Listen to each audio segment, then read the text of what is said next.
नमस्कार मेरे देखने वाली सभी मेरे भाइयों को जेके क्राइम वॉच की ओर से नमस्कार। और आपको मैं दिखाना चाहूँगा इस वक्त हमारे साथ जो है वो एसटी मोर्चा की जो है वाइस प्रेसिडेंट प्रभात चौहान जी जो है जुड़ चुकी हैं। तो आज हम उनसे जो है कुछ सवाल जवाब करेंगे। जी मैम बताएं, आप कितनी देर से हैं बीजेपी?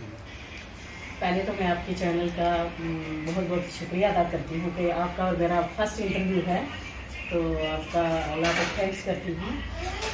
उसके बाद आपने पूछा कि बीजेपी में आप कितने साल से हो। मैं 2014 से हम बीजेपी के साथ जुड़े हूँ।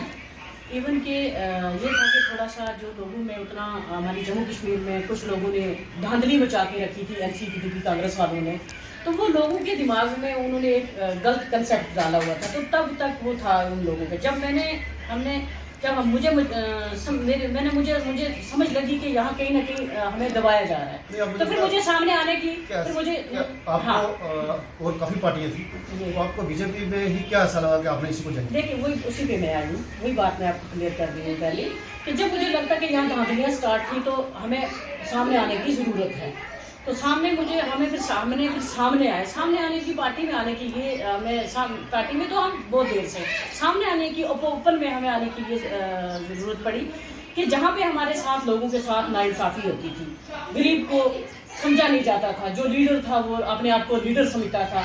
तो आज जो मोदी जी की आइडियोलॉजी है, तो उन्होंने जो चाय बनाने वाले, मैं सबसे पहले ये अपनी पूरी आवाम को ये एक मैसेज देना चाहती हूँ यहाँ से कि हमारी पार्टी में एक चाय बेचने वाला अगर प्रधानमंत्री बन सकता है तो मुझे लगता है यहाँ पे कोई भेदभाव नहीं है। फर्स्ट ऑफ तो वो है कि भेदभाव नहीं है इस पार्टी में। एक दूसरे ये नहीं है कि ये गुजर है, ये पहाड़ी है, ये हिंदू है, ये मुसलमान है, ये सिख है, ये ईसाई है। यहाँ पे जो लोग हैं वो सब बराबर हैं, सबको बराबर इज्जत दी जाती है, सबको बराबर रिस्पेक्ट दी जाती है। इससे पहले जो एनसीपीडीपी कांग्रेस थी उसमें मुझे ये बता दो, ये जो परिवार राज था इन 3 पार्टियों का, मुझे एक लेडीज बता दो, मैं गुजर समाज से हूँ, एक लेडीज मुझे बता दो गुजर समाज से कि जो स्टेट लेवल पे नहीं, मैं कहती हूँ डिस्ट्रिक्ट लेवल पे कोई मुझे बता दे कि उसको किसी को ओहदा मिला है, या उसको रिस्पेक्ट मिली है, या उसको इज्जत मिली है, या उसको एक हौसला अफजाई किया, या उसको अप्रिशिएट किया। वो भाजपा पार्टी है जो छोटे से लेके बड़े तक हर इंसान की रिस्पेक्ट करते हैं, चाहे वो हिंदू हो, चाहे वो मुस्लिम हो, चाहे वो सिख हो, चाहे वो ईसाई हो, गुजर हो या पहाड़ी हो। मैं उन लोगों को ये कहती हूँ कि मैं मुबारकबाद देती हूँ हिंदू समाज को कि जिसमें औरत को देवी माना जाता है, औरत को देवी का रिश्ता दर्जा दिया जाता है। तो मुझे वो रिस्पेक्ट देवी की वहाँ उस पार्टी में मिली है। वो उन लोगों के मुंह पे तमाचा है जो लोग बातें करते हैं कि औरत ये है, औरत वो है। वो एनसी और पीडीपी और कांग्रेस में ये ऐसी हरकतें होती थी, वो बीजेपी में लेडीज को फर्स्ट नंबर पे रिस्पेक्ट दी जाती है। सबसे पहले ये एक उदाहरण है। आपने औरतों का नाम लिया तो काफ़ी मैं आपसे सवाल पूछूंगा कि काफ़ी ऐसी लड़कियां भी हैं जिनको पेरेंट्स जो है ना ही कहीं बाहर जाने की इजाज़त देते हैं, ना ही घर से निकलने, जबकि उनके पास काफ़ी टैलेंट होता है। चाहे वो खेलकूद को लेके चलो, चाहे वो पढ़ाई को लेके चलो, वो चाहती हैं कि हम पढ़ें, लेकिन उनको पेरेंट्स आगे नहीं जाना। देखिए उस पर आप क्या कहेंगे? मैं उन पेरेंट्स को एक रिक्वेस्ट करती हूँ कि प्रभात चौहान भी एक आपकी बेटी की तरह है, आपकी बहन की तरह है, आपकी माँ की तरह है। अगर मैं किसी मिशन पे निकली हूँ तो मैं कहती हूँ मैं लाख मर्दों की ताकत लेकर निकलती हूँ इंशाअल्लाह। और उन बेटियों को भी मैं कहती हूँ कि आप प्रभात चौहान से जब मैं बात करती हूँ ना तो मुझे कहते हैं कि खुल के बात करती है। ये खुल के बात करने से अगर आप इंसान के अंदर अगर वफादारी है ना तो मैं कहती हूँ कि कोई दुनिया की ताकत लेडीज को ना तोड़ पाई है, ना तोड़ेगी और ना तोड़ सकेगी इंशाल्लाह। लेकिन माँ बाप को ये है कि बच्चियों को भी सोचना है। जब माँ बाप फ्रीडम देते हैं बच्चियों को, मेरा एक छोटा सा ये भी उनको ये भी है कि जब बच्चियों को फ्रीडम देते हैं तो उनको अपने माँ बाप की, अपने पेरेंट्स की इज्जत रखनी है, अपने आप की। सबसे पहले अपने आप के किरदार के साथ कंप्रोमाइज नहीं करना है। खास करके बेटी में, बेटी माँ भी हो सकती है, बेटी बहन भी हो सकती है, बेटी को अपने किरदार से कंप्रोमाइज नहीं करना है। जब किरदार से खुद हम समझ जाएंगे कि हमारे फर्स्ट नंबर पे हमारा किरदार आता है तो मुझे लगता है ना हमें कोई रोक सकता है, ना हमें कोई टोक सकता है, ना रुकेंगे तो ना झुकेंगे इंशाल्लाह। रही बात आजकल का जो पहले समाज था एनसीपीडीपी कांग्रेस वालों के दौर में लोगों को दबाया जाता था, आज मोदी ने 33% दे के महिलाओं को एम्पावर कर दिया है, वो सबसे बड़ा उदाहरण। उसके बाद हमारे समाज में जो बहन बेटियों के तलाक हो जाते थे, ये था कि कोई सऊदी अरब में बैठा है, वहां से तलाक तलाक तलाक, ठीक, अमेरिका में बैठा है, वहां से तलाक, लंदन में बैठा है, वहां से तलाक, कोई बाहर नौकरी कर रहा है, अच्छे पैसे कमा रहा है, घर से पहले अगर रिश्ता मर्जी से किया, बाद में कोई बाहर चमका हुआ दिखा, तलाक, ये थोड़ी बात है। मोदी जी ने कहा एक बार बेटी लाई किसी की तो बेटी के साथ इंसाफ होगा, मैं ना इंसाफी हिंदुस्तान की बेटियों के साथ नहीं होने दूंगा। बेटी पढ़ाओ बेटी बचाओ। और 1,00,00,000 दीदी जो मोदी साहब ने किया है, कितना बड़ा अच्छा उदाहरण। गैस सिलेंडर हमारी महिलाओं को फ्री दिया है। पेंशन जो 200 रुपये थी 1000 पेंशन कर दी।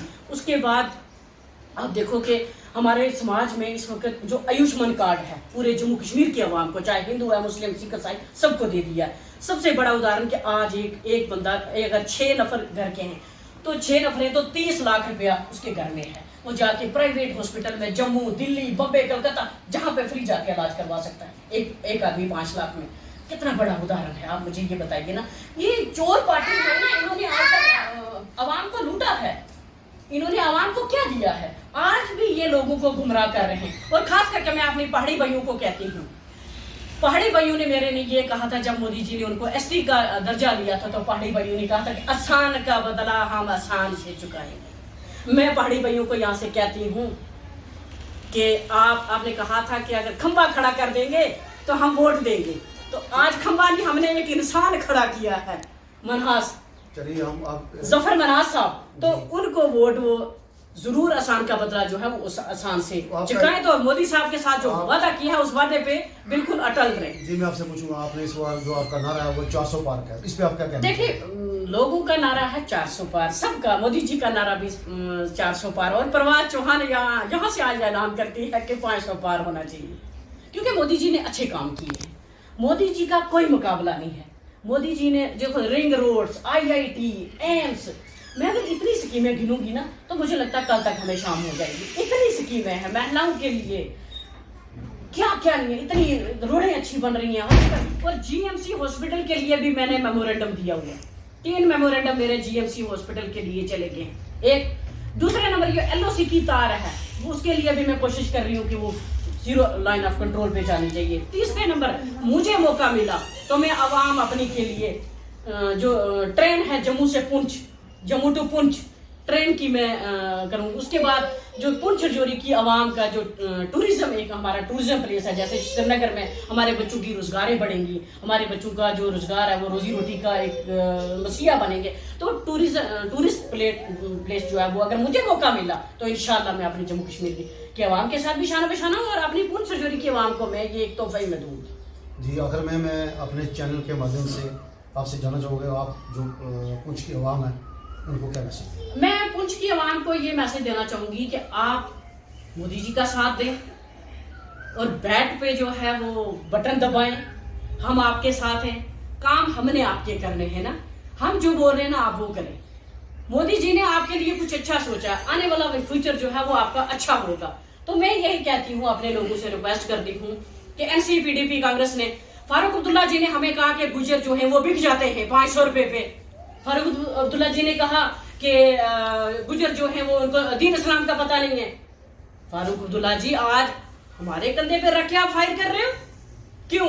वाई? मैं फारूक अब्दुल्ला जी से सवाल करती हूँ, उमर अब्दुल्ला जी से सवाल करती हूँ। गुजरों को आप गालियां भी देते हो, गुजरों को आप हरासमेंट भी करते हो, उनको कहते हैं ये बिक भी जाते हैं, उनको कहते हैं दीन इस्लाम का पता है। फारूक अब्दुल्ला जी आप डेली मंदिर में होते हो, आप डेली गुरुद्वारे में होते हो, आप डेली, आपको पहले तो आपको ही नहीं इस्लाम का पता कि इस्लाम क्या है। आप पहले खुद अपने इस्लाम को ठीक करिए, फिर वहां गुजरों के इस्लाम की बात करिए। रही महबूबा मुफ्ती जी, महबूबा मुफ्ती जी जब आपका अपना पर्सनल मैटर था तो आपने भाजपा के साथ जाके अलायंस में, आपने जब CM बनना था तो आपने उनके साथ कंप्रोमाइज कर लिया। तब फारूक साहब आपको कहते थे हमारे साथ आओ, तब आपको बीजेपी अच्छी लगी थी। आज आप बीजेपी के अपोजिट में आप खड़े होंगे। पहले तो आप ही नहीं, 370 का आपने क्या ड्रामा लगा के रखा है? 370 मैं आवाम को कहना चाहती हूँ, गुमराह कर रहे हैं आपको। कभी 370 वापस नहीं आएगा। 370 में अपनी गुजर कम्युनिटी से कहती हूँ, हमें जो बेनिफिट मिला है इंटर डिस्ट्रिक्ट रिक्रूटमेंट जो एनसी ने हमारे बच्चों के गले काटे थे, इंटर डिस्ट्रिक्ट रिक्रूटमेंट एनसी ने हमारे बच्चों के गले काटे थे। उसके बाद जो इन्होंने क्या किया कि फॉरेस्ट राइट एक्ट था वो हमें नहीं था। उसके बाद 9 सीटें जो हमारे गुजर समाज के लिए रिजर्व करी गई हैं जम्मू कश्मीर में, वो भाजपा ने दी है, नहीं कि एनसी ने दी है। एनसी ने हमें फॉर्म नहीं भरने का, फॉर्म भरने की इजाजत नहीं दी कि कश्मीर में पुंछ से बंदा गुजर आके यहाँ फॉर्म नहीं भरेगा। वहाँ के बच्चों को पढ़ाया नहीं आप लोगों ने। वहाँ पे जम्मू कश्मीर में फेक एसटी की सर्टिफिकेट बना के तो कश्मीरी लोगों ने वहाँ पे हमारी सर्विसें खाई हैं, और गुजरों को यहाँ पे फारूकुल्लाह जी ने रोक दिया। मैं कहती हूँ ये गुजरों के साथ एहसान है। मियाँ साहब कभी लड़ना नहीं चाहते थे, मियाँ साहब के साथ उन्होंने जबरदस्ती करी, पाँव पकड़े फिर लाए उनको। वो नहीं आना चाहते थे। उनकी गद्दी जो है उनके आगे सारे उनके आगे क्या एमपी तो क्या सीएम तो क्या, उनके आगे तो सारे जाके झुकते हैं ना। उनकी जो है गद्दी वो सबसे बड़ी है। तो मुझे लगता है उनको जरूरत नहीं थी, वो नहीं लड़ना चाहते थे। उन्होंने जबरदस्ती उनको घुसाया, इनके पास कोई ऑप्शन नहीं था। अगर एनसी को इलेक्शन जीतना था ना, एनसी ने खुद आना था ना। फारूक अब्दुल्ला जी आ जाते, उमर अब्दुल्ला जी आ जाते, फिर पता चलता कि एनसी यहाँ कितनी मजबूत है। नेवर। नेक्स्ट इलेक्शन में आपको पता चल जाएगा कि एनसी पीडीपी कांग्रेस को कितने वोट मिलेंगे। कोई वोट आज भी नहीं मिलने वाला, कल भी इनको वोट नहीं मिलेगा। सिर्फ मोदी जी ने अपने जो है इस वक्त हमारा जो अलायंस में जो हमारा कैंडिडेट उतरा है जफर मनाफ जी, इन्होंने कहा कि हम वो हमारा है, हमने उनका आगे वो समझो कि आप समझ सकते हो कि वो मोदी जी को वोट जाएगा। ठीक है, इसमें कोई दो राय वाली बात नहीं। हम सपोर्ट कर रहे हैं खुल के, उसकी सपोर्ट करेंगे हम, क्योंकि वो हमारे साथ हैं। इन्होंने हमारे साथ आज तक 70 से 8 साल किया एनसीपीडीपी कांग्रेस वालों ने। तो हम कैसे इनके साथ इनके साथ जाए, कैसे इन पे भरोसा करें? क्या किया इन्होंने आज तक? कोई डेवलपमेंट हुई? जो भी किया वो मोदी जी ने किया। इन्होंने क्या किया? मुझे एक काम इनका एनसीपीडीपी कांग्रेस वालों का बता दो, कोई काम इन्होंने किया? जी शुक्रिया। आपने सुना मैडम परवेज चौहान जी को, इन्होंने बताया कि काम जो है वो होता है, किसी को बताने की ज़रूरत नहीं है। खुद जो है पूरी दुनिया जो है वो देख सकती है कि मोदी जी ने क्या किया है और क्या नहीं किया है। खुल के जो काम किए वो बिल्कुल सामने है कि उन्होंने क्या किया। और आगे जो है उन्होंने 400 का नारा दिया था, तो इन्होंने बोला 400 नहीं हम 500 पार करेंगे, ताकि जो हमारे अधूरे काम बचे हैं उनको हम बाखूबी तरीके से पूरा कर सकें। जेके क्राइम वॉच की टीम की ओर से राजेश खजूरिया की ये रिपोर्ट।